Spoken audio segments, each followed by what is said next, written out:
வணக்கம் அன்பு நண்பர்களே, உங்களை வரவேற்பது all about English.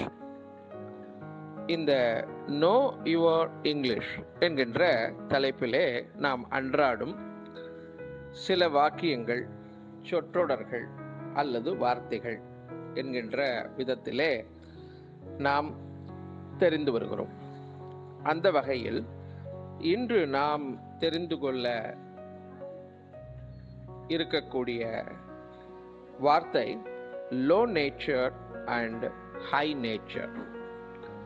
Low nature என்றால் அட்ராக்டட் டு வேர்ல்ட்லி திங்ஸ், அதாவது குறுகிய மனம் படைத்தவர், லோகாயுதமாக இருக்கக்கூடியவர் என்ற பொருளிலே he is a low natured man.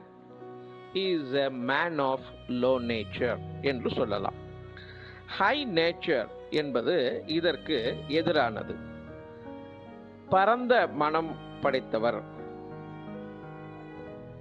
ஆன்மீக ரீதியாக இருக்கக்கூடியவர் என்று சொல்லலாம். அதாவது attracted to spiritual things.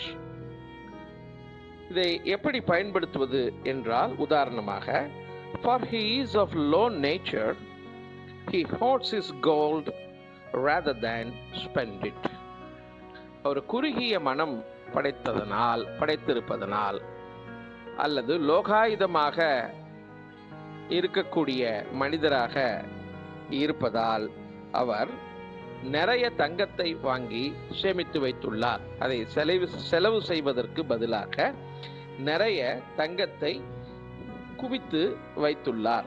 குறுகிய மனம் படைத்தவராக இருப்பதனால் அவ்வாறு தங்கத்தை வாங்கி செலவு செய்வதற்கு பதிலாக தங்கத்தை வாங்கி குவித்துள்ளார் என்ற பொருளிலே இந்த வாக்கியம் அமைந்துள்ளது.